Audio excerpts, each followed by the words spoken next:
The Tale of Genji, written by Murasaki Shikibu in the 11th century, is a captivating masterpiece that invites readers into the refined and complex court life of Heian-era Japan. Known as the world's first novel, this story revolves around the life of a nobleman named Hikaru Genji, blessed with beauty and talent. His fascinating life is depicted through romantic adventures, political conspiracies, and introspective musings, offering a vivid portrayal of a sophisticated society far removed from the modern world. The tale of Genji goes beyond being a mere love story and delves into intricate relationships, social hierarchies, and the meticulous depiction of aesthetic principles in Heian culture. Murasaki Shikibu's eloquent prose vividly captures the opulence of the court during the Heian period, including its customs, the inhabitants' lifestyles, and even intricate details about clothing and residences. Furthermore, she skillfully reveals their inner landscapes, exposing their inner thoughts and emotions with a universal and timeless sensitivity. In this explanation, we will explore the first chapter of the Tale of Genji, called Kiritsubo, in a way that is easily understandable for contemporary readers. So, please sit back, relax, and enjoy while savoring your favorite tea. First, let's set the stage in the Heian period, in the city of Kyoto, Japan, where the emperor falls in love with a breathtakingly beautiful woman named Kiritsubo Consort. This beauty can be likened to a version of Audrey Hepburn in the Heian era. Besides her physical appearance, she possessed a refined personality that elevated one's spirits just by being in her presence. However, Kiritsubo Consort's favor with the emperor gives rise to another problem. She becomes the target of jealousy from the empress and other high-ranking women, making her relationships quite complicated. There's a sense in her words, which are attributed to her, that might go along the lines of, "I can't believe my beauty causes so many problems." While she enjoyed the emperor's affection, she also faced various difficulties. Out of this complex situation, the protagonist of the story, Hikaru Genji, is born. Genji surpasses the notion of being cool and ventures into the realm of extreme beauty. However, in this world, appearance alone is not enough.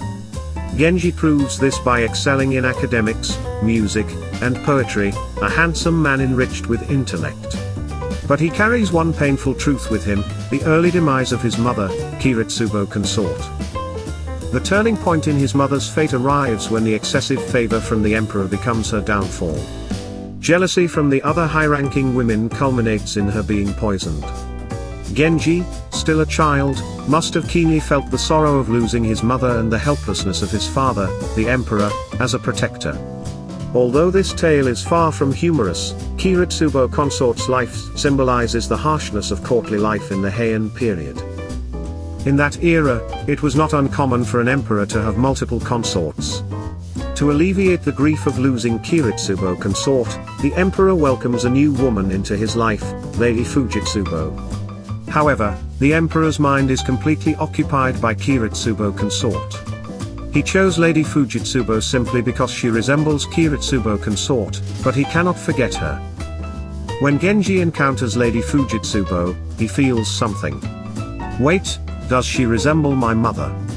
Not only is it an emotion seeking a motherly figure but also an unexpected romantic feeling. Now, what will become of this story?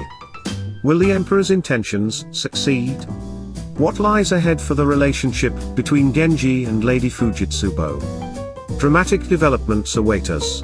Now, everyone, let's talk about Lady Fujitsubo, who appeared earlier. One day, she suddenly receives the position of Seichujiyu from the emperor, which is essentially like being the first lady. But here's the thing, the emperor's nostalgia for Kiritsubo Consort is the cause of this. Lady Fujitsubo, in a way, is quite pitiable. In the meantime, the emperor comes up with an idea. He thinks, why not have Genji learn from Lady Fujitsubo so that he can feel his mother's presence? However, this turns out to be the emperor's naive thinking. He never anticipated that Genji would develop romantic feelings for Lady Fujitsubo. You see, Genji was originally meant to become the crown prince. But the emperor didn't desire that and instead gave him the name Genji, which essentially meant, "You are my child, but you cannot succeed the throne. However, I acknowledge your talents." It's a complex situation. But this story vividly portrays the relationships between men and women and the societal circumstances of the Heian period. And that brings us to Lady Fujitsubo, who resembles Genji's mother and serves as his mentor in academics, a mother figure. Genji unexpectedly develops romantic feelings for her. Imagine the moment when Genji falls in love with Lady Fujitsubo. Genji is in the midst of learning and developing his personality. As he spends time with Lady Fujitsubo every day, he experiences a transformation from respect to romantic affection, captivated by her beauty and knowledge. In the aristocratic society of the Heian period, relationships such as teacher and student or lord and vassal could become the breeding ground for a certain kind of love. The relationship between Genji and Lady Fujitsubo is a prime example of this. However, while this may initially appear as a romantic love story, we must not forget one crucial aspect: Lady Fujitsubo is a substitute for Genji's mother. This fact adds an element of taboo to Genji's feelings, further complicating his emotions. In a scene where Genji confesses, "Lady Fujitsubo, you are like a mother to me, but for some reason, my heart stirs when I see you," we find a touch of humor. Yet, it also symbolizes the romantic ideals of the Heian period. Despite harboring such complex emotions, Genji nurtures his affection for Lady Fujitsubo within his heart. The poems and letters he dedicates to her become his means of delicately expressing his romantic feelings. In such verses, he may say, "You are as beautiful as the moon, illuminating my heart." However, beneath those poetic words lies the hidden message of "I am in love with you." These exchanges of romantic affection and the entangled relationships and motives behind them unfold against the backdrop of Heian society and customs. It is truly a scene that epitomizes the romantic comedy of the Heian period. In a way, this can be considered a romantic comedy of the Heian period. However, well, the emperor never anticipated any of this. At this point, he must be thinking, "I never expected Genji to fall in love with Lady Fujitsubo." The emperor's plan takes an unexpected turn, surpassing his own expectations. Imagine, everyone, a 12-year-old handsome boy named Genji. He excels in both academics and martial arts, effortlessly mastering anything he attempts. Now, picture the moment when he is introduced to Lady Fujitsubo as his new mentor. Emperor said, Genji, I want you to learn from Lady Fujitsubo. She bears a striking resemblance to your mother, Kiritsubo consort, so I think you will like her. Genji nodded obediently, but deep inside, a new feeling towards Lady Fujitsubo began to sprout. It wasn't a motherly affection, but rather a newfound love between a man and a woman. Moreover, this love was directed towards his father's mistress, a truly dramatic situation, isn't it? But, everyone, it's crucial to understand the worldview of the Heian period. Genji may be of imperial lineage, but he cannot succeed the throne. In the context of the Heian period, societal status plays a significant role in the narrative. It's as if the nobles in Shakespearean plays toy with social status, and Genji is no exception. Even though his father is the emperor, Genji cannot rejoice and say, "Yes, I'm inheriting the throne." Why? Because Genji's mother was not the emperor's official wife, and he does not fall within the line of succession. Just imagine, your father is the head of a nation, yet you cannot inherit that position. It's akin to saying, "My dad is the CEO of McDonald's, but I can't even get a single hamburger." It's a humorous analogy, but that was Genji's reality. And another problem that troubles Genji is the fact that the object of his romantic affection is his father's mistress, Lady Fujitsubo. You may think, wait a minute, Genji, isn't that a bit too much? But this is precisely the perspective on romance in the Heian period and one of the dramatic elements of the tale of Genji. Genji's strategy becomes expressing his love through poetry and songs, attempting to win Lady Fujitsubo's heart. He might present a poem like, "Under the moonlight, your beauty surpasses that of flowers." However, beneath those verses lies his internal struggle, "I like you. But you are my father's woman, so what should I do?" These dilemmas, challenges, and the course of Genji's love story enhance the allure of the tale of Genji and captivate readers. Understanding these aspects allows for a deeper comprehension of Heian-era culture and society. Moreover, loving a woman who is his father's mistress feels like being trapped within walls, doesn't it? Yet, Genji resolves to overcome these difficulties, determined to obtain Lady Fujitsubo at all costs. Genji's love for Lady Fujitsubo unfolds as a kind of romantic comedy set in the aristocratic society of the Heian period. This unique perspective on love intertwines with the strict rules of Heian society, creating humorous and complex situations. The outcome of this forbidden love becomes a captivating element that entices readers. Now, everyone, here's one crucial thing we must not forget. Genji, who is completely engulfed in his love for Lady Fujitsubo, is still just 12 years old, in other words, a child. It's hard to imagine a 12-year-old experiencing adult romance in today's context. If we hear, a 12-year-old in love, in modern times, it may seem unbelievable. We might think, wait, isn't he still in middle school? Shouldn't he be worried about math tests or whether school lunch is tasty? However, it's essential to understand that the tale of Genji is based on a time period over 1,000 years ago. During this era, the concept of children and adults was different from today, and children were treated as members of society, just like adults. While it may appear as childish infatuation to us modern individuals, Genji's love for Lady Fujitsubo would have been seen by people of the Heian period as a sweet affection of his youthful days.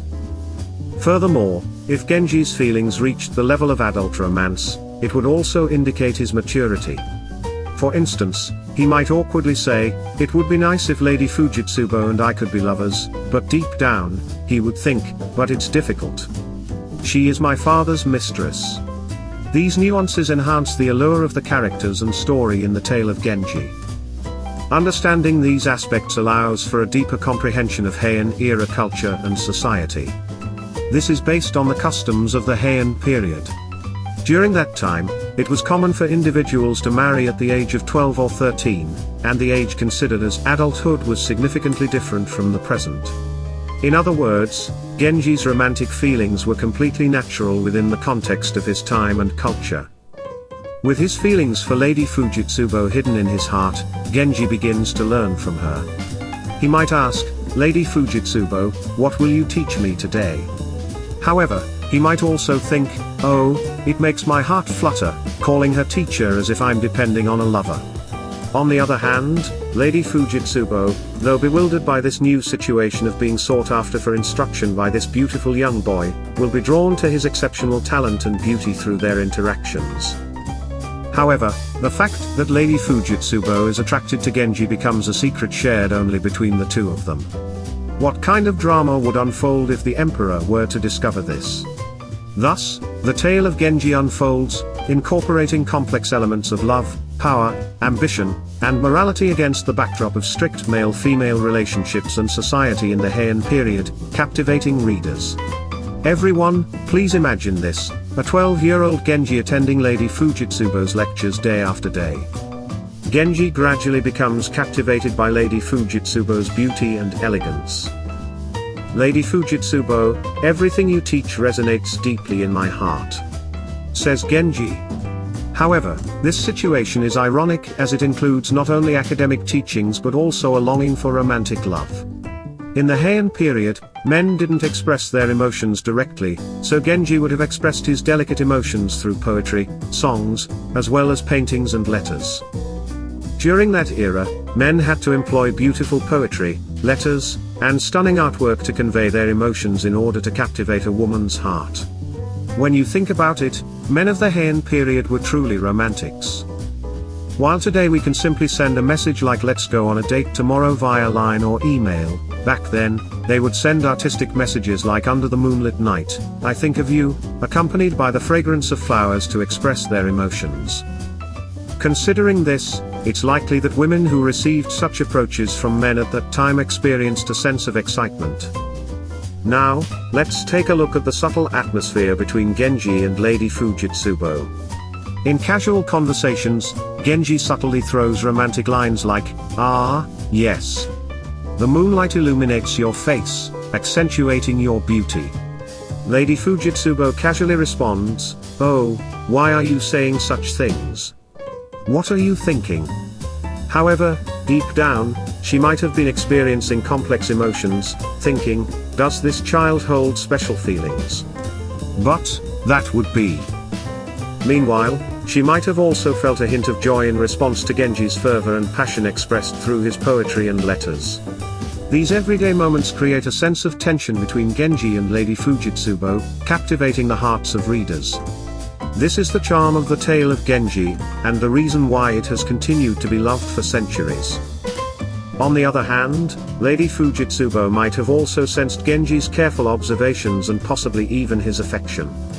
However, she remained Genji's educator and should not become his romantic interest. When Lady Fujitsubo asks, "Genji-kun, why have you been looking at me so often lately?" Genji replies, "That's because, teacher, your teachings are incredibly captivating." But there is a humorous situation where captivating holds two meanings. These subtle dynamics between Genji and Lady Fujitsubo, set against the backdrop of the customs and culture of aristocratic society in the Heian period, create a unique drama. Love and respect, forbidden love and ethics, power and status, all of these intricately intertwine as Genji's life, and the story of love unfold. In summary, the tale of Genji or Genji Monogatari can be considered a somewhat dramatic episode. Can you believe that a 12-year-old Genji falls in love with Lady Fujitsubo, who happens to be the Emperor's consort? It's a drama that could work in both the Heian period and a Hollywood movie, don't you think? Particularly, we are curious about how Genji attempted to capture Lady Fujitsubo's heart and how she reacted to his advances. Genji's love affair at the young age of the 12th of may be unimaginable in modern times, but understanding that it was influenced by the customs of the Heian period allows us to comprehend, that was the way of that era. To win Lady Fujitsubo's heart, Genji had to convey his emotions through poetry, letters, and paintings. How romantic. On the other hand, Lady Fujitsubo must have contemplated whether to accept Genji's feelings while facing her own inner conflicts. And that inner turmoil is intriguing to us as readers. The tale of Genji beautifully portrays the dramatic love story between Genji and Lady Fujitsubo. The culture, society, relationships, and ambitions of the Heian period all intertwine as the story unfolds. That is why the tale of Genji is an enduring masterpiece beloved not only in Japan but throughout the world. However, everyone, we must not forget one important aspect. That is, the characters in the tale of Genji are ultimately humans like us, with emotions such as love, hatred, joy, and sorrow. Witnessing how these individuals navigate through a challenging era while experiencing love and sadness allows us to reflect on ourselves.